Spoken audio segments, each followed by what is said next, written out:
Hello, this is Cho of the Shiny Colors Discord. Welcome to another episode of the Shiny Review. Today we have 4 cards we need to talk about. A new Produce SSR for Mano, Produce SR for Madoka, Produce SR for Kaho, and Support SSR for Meguru. Mano and Madoka are both permanent, so you will be able to find these cards later on in the gacha once the banner is over. And it might be a good idea to hold off on your gems if you're an Illuminate P.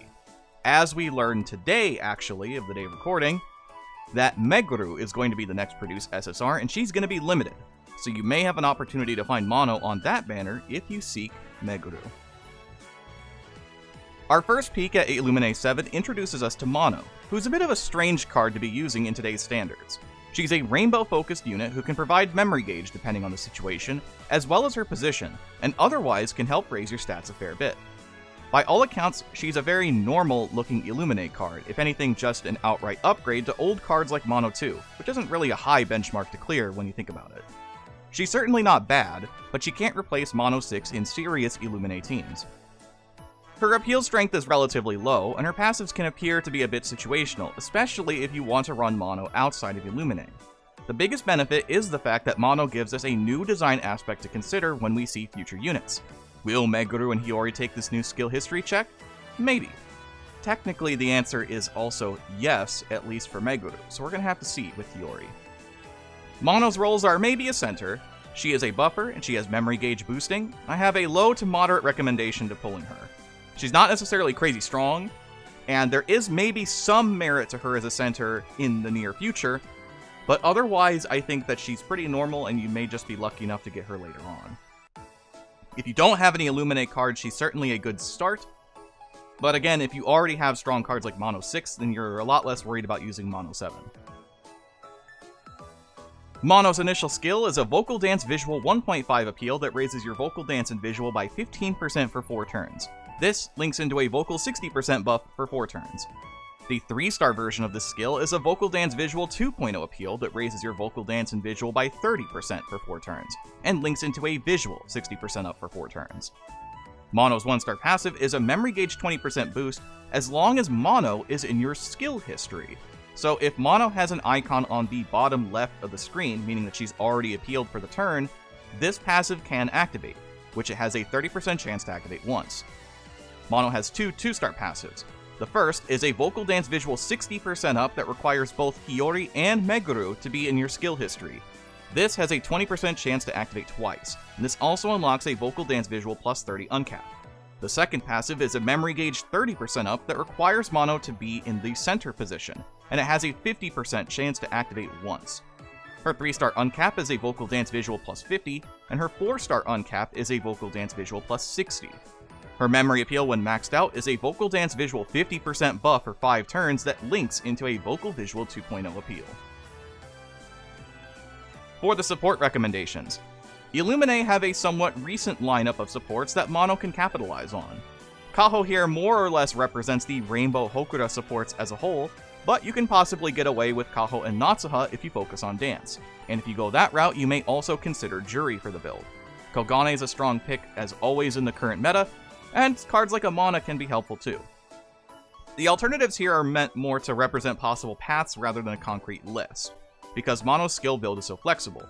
Visual setups using Fuyuko and Asahi are great choices alongside Nichika if you are opting for a triple team kind of build. Juri is also a great option if you commit to dance and want to play it alongside Natsuha and Kaho. For the team recommendations, this features Meguru 5, Mano 7, and Hiyori 6. This team puts us in a bit of a situation, but considering how Mano 7 wants to be a center, this is the way we'll build this for now.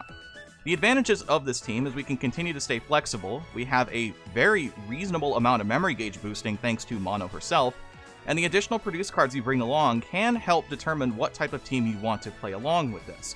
But the synergy between these 3 cards is not terrible and does have some merit to it. While I still think that Mano 7 is the weaker card compared to Mano 6, it certainly isn't the worst team to try to climb with. Now, you may choose to bring along a unit like Nichika too, who can be paired with a non-Shiz member to keep her passives relevant. You can also opt for more direct support through cards like Rinzai 7 if you just want buffing potential. Just keep in mind that you'd need to focus more on dance in that specific scenario.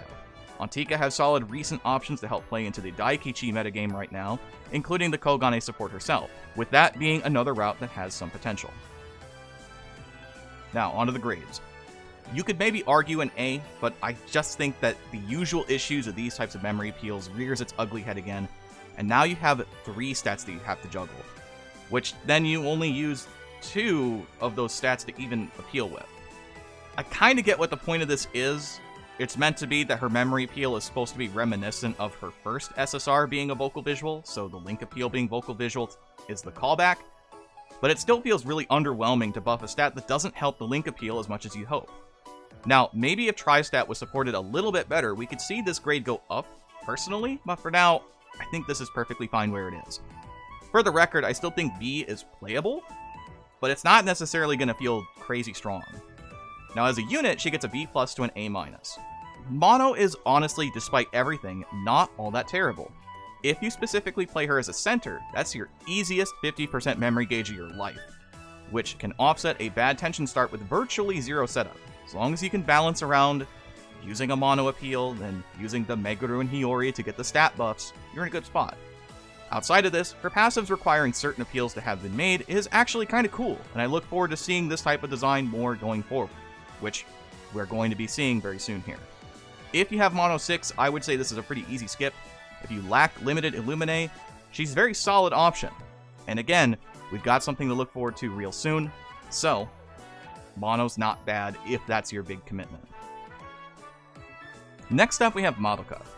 In what feels like an eternity, we have a new PSR on the gacha, this time for Madoka. And truth be told, I'm very confused as to what the point of this Madoka is. I guess the safest answer is she's a costume unlock or a use for PSR Hazukis, since it's not like they print SRs very often to use them. She's a damage cut oriented card on a team that aims to not be hit, and does nothing else particularly helpful for Nocchill. I don't have much else to say about this Madoka. She's built for a Nocchill team that doesn't yet exist, and the weird choice of making a damage cut unit as a failsafe in case your evasion doesn't work also doesn't extend your game plan in any conceivable way. Consider her a potential costume and supplement to Madoka's ongoing story. Otherwise, she's 3,000 feather jewels in the future for you if you decide to true end her. Her singular role is that she has damage cut, and I would not really recommend pulling for this Madoka. Madoka's initial skill is a Dance 2.5 appeal that applies a mental damage 15% cut for 2 turns, and links into a Dance 2.0 appeal. The max version of the skill is a Visual 3.5 appeal that applies a 30% mental damage cut for 2 turns, and links into a Visual 2.0 appeal. Her 1-star passive is a Dance Visual 20% up as long as the turn count is 2 or earlier and has a 20% chance to activate twice. Her 2-star passive is a Visual 50% up that requires the turn count to be 3 or later. This also has a 20% chance to activate twice. Her 3-star uncaps are for Dance and Visual, both at 100, and her memory appeal when maxed out is a Dance Visual 30% buff for 3 turns that links into a Visual 2.0 appeal. For the support recommendations, Madoka has the advantages of being able to include other Nocchill supports, though losing out on arguably one of their better choices is unfortunate, since, she is Madoka after all. We can also sneak Straylight into the mix as well, with plenty of options to choose from if you choose the Dance or Visual routes. Illumine are great options for the backup as a Dance Visual hybrid thanks to their penchant for dual stats. While Meguru is a little more focused, she still assists the setup well. Natsuha and Juri make up the current Dance shell in Grade Fest, alongside Kogane being a staple for the higher grades. Overall, Madoka gets a C- as a center. The usual problematic memory appeal for the ages, except with even less value. Don't worry about this memory appeal ever, just focus on using something else. As a unit, she gets a C. Her best application is most likely in Fest Tours or Collabofest if you need more defensive units. Her being a damage cut unit feels really unnecessary for Nocchill and really can't replace any of the relevant cards for Madoka on those teams. Now, maybe if Dance Nocchill was a team, you could consider this Madoka, but just don't really worry about it. Once you pull your copies over time, just consider this again a costume unlock or some extra reading. Next we have Kaho. Our event SR this time is Kaho, a visual dance card that is about as basic as a Hokura card can be. She lowers your defense to have stronger appeals than usual for event SRs, including having a 3.5 appeal once you max her out.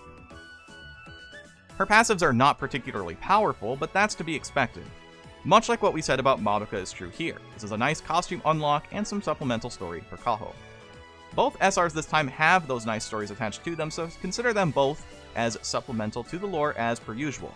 Though I will give this to Kaho, her appeals are fairly potent as an event SR. That, if you're just needing to make strong cards, she's not a bad place to start for Hokura. She's not really going to make waves in Grade Fest, as the system is quite actually built against SRs in general, but she will certainly help a growing team thanks to her 3.5 appeal. Her roles are an attacker and defense down, and I recommend farming for this Kaho. Kaho's initial skill is a visual 2.8 appeal that increases the mental damage taken by 50% for 2 turns, so lowers your defense by 50% for 2 turns, and links into a visual 3.0 appeal. At max, Kaho unlocks a Dance 3.5 appeal that increases your mental damage taken by 50% for 2 turns, and links into a Dance 3.0 appeal. Her 1-star passive is a visual 12% up if your mental is 75% or higher, and this has a 40% chance to activate once. Her 2-star passive is a Dance 24% up that requires the turn count to be 3 or earlier. This also has a 40% chance to activate once. Her 3-star uncap is a Dance Visual plus 50, and her memory appeal when maxed out is a Dance Visual 30% up for 3 turns that links into a Dance 150% up for 5 turns. For the support recommendations, it's hard not to just suggest Kogane, Natsuha, and Juri on everything right now for what it's worth. Hokura have a great handful of strong supports with synergy, so if you can, build around Natsuha, Juri, and expand outwards with cards like Rinzai and Kogane. And maybe even Kiriko as well. Visual supports are solid, letting you branch out for a team that's fairly underutilized. There's plenty of visual options that are not limited, so you can make a fairly decent setup without having to worry about missing key pieces due to being limited. So cards like Chiyuki, Fuiko, Mamimi, and even Natsuha are not bad choices for a starting visual team. Overall, Kaho as a center gets a D. Bad. Taking 5 turns just to try to set up for a turn 6 is asking for all sorts of trouble. Pretend this card can't ever be played as a center. Don't put that burden on yourself. Maybe if it's the slowest fest ever you can consider it, but even then, I wouldn't consider it all that powerful.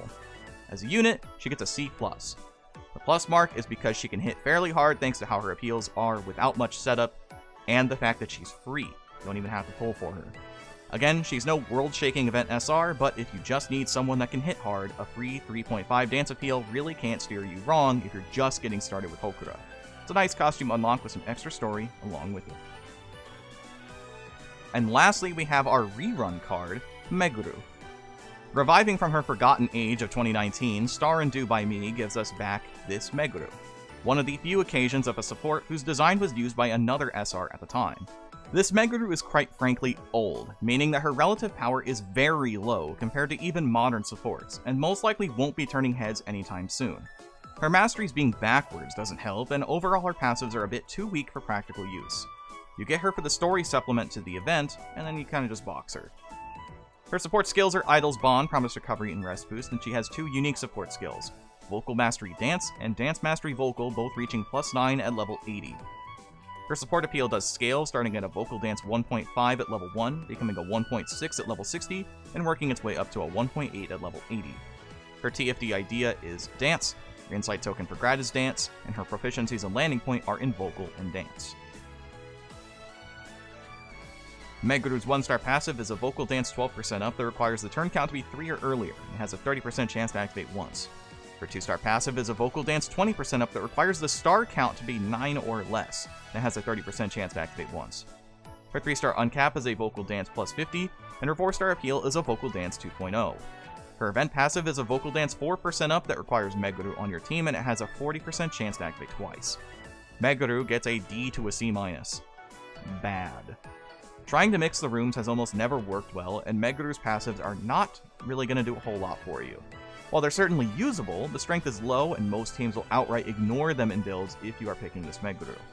Her support appeal scaling is the only thing that keeps her in that middle ground and not just being a D-rank card, as she can at least try to hit judges for you if that's what you need her for. You might as well farm for her while she's here. And that will do it for the video today. Thank you so much, as always, for watching.